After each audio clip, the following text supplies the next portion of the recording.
जय सत्यम सिद्धाय नमः गुरुजी। जय सत्यम सिद्धानम कल्याण भाव। गुरुजी, हमारे धर्म शास्त्रों में गायत्री मंत्र का क्या महत्व बताया गया है? क्या ऐसा भी कुछ है कि गायत्री मंत्र का जो जप है एक ब्राह्मण ही कर सकते हैं जो जनेऊधारी होते हैं? और दूसरा मेरा प्रश्न आपसे यह है कि जैसे हमारे स्कूल कॉलेजों में भी आजकल जो है प्रार्थना के समय में गायत्री मंत्र का जप कराया जाता है, और उस दौरान बच्चे भी अपने भाई स्कूल की ड्रेस में होते हैं, जूते वगैरह भी पहने रखते हैं। तो क्या हमें इस तरीके से स्कूलों में जूते पहन करके गायत्री मंत्र का जप करना चाहिए या नहीं करना चाहिए? और दूसरा, क्या सिर्फ इसको ब्राह्मण ही जाप कर सकते हैं, अन्य को इसका अधिकार नहीं है? इसके बारे में आपका क्या मत है? वेदों में सर्वाधिकार है, स्त्री तक को भी अधिकार है। बहुत सी जगह बहुत विवाद है कि स्त्री को नहीं पढ़ना चाहिए, ऐसा कुछ नहीं है। हाँ, उस काल में ये चीजें चलती थी जी, मतलब जनेऊ धारण करना। अब इस देश काल परिस्थिति के अनुसार परिभाषा बदलती हैं, लेकिन उसका आचरण ऐसा नहीं परिभाषा बदलने में बिल्कुल ही तुम बदल डालो।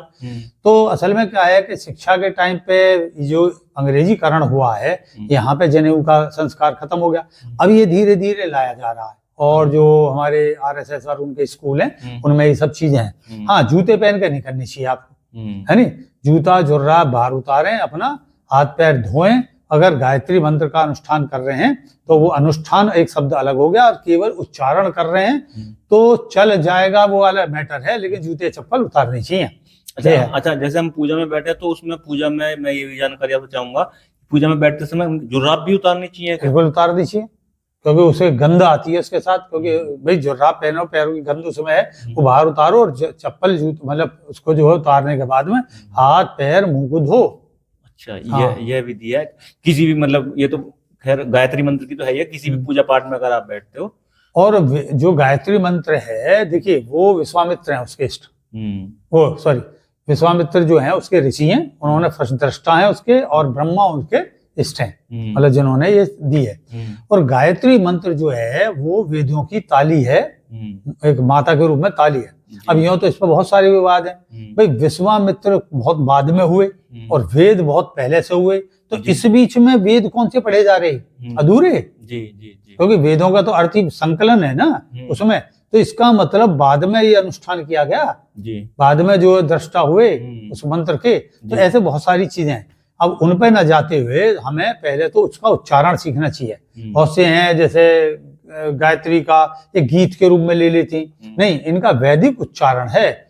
उस तरीके से उच्चारण एक बार सीखना चाहिए किसी आचार्य से, और उस अनुष्ठान उसके अनुरूप करना चाहिए। जी, जैसे मैं आपसे चाहूंगा कि हमारे दर्शकों के लिए इसका क्या उच्चारण किस तरीके से करना, थोड़ा सा देखिए। इसके पहले और बाद में तो बहुत लंबा है ऐसी चीजों को लेकर, लेकिन फिर भी मूल में क्या है कि वैदिक रूप में थोड़ा सा हमारा पर्सनल साधनागत भी है।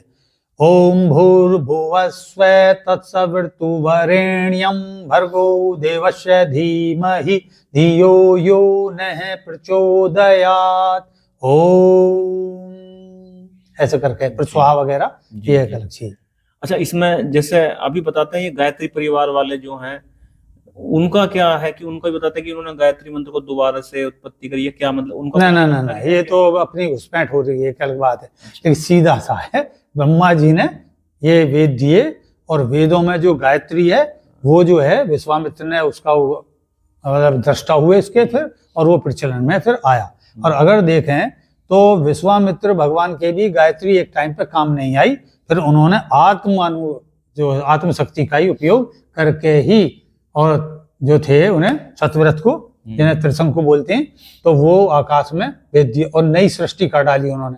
तो ये कथा है, उसे आप और उस पर गहनता से देख सकते हैं। तो ये तो ऐसा उन्होंने अपने बना दिए। तो पंडित श्री रामाचार्य शर्मा जी उन्होंने ऐसे कर दिया।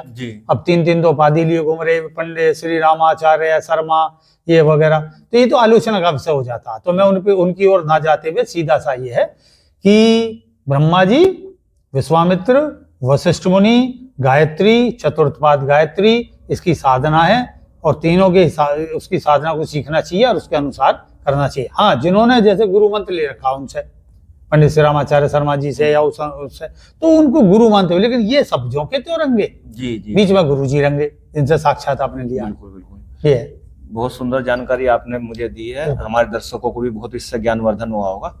गुरुजी, इसके लिए आपका बहुत बहुत धन्यवाद, आभार। जय सत्यम सिद्धाय नमः। जय सत्यम सिद्धानम कल्याण भव।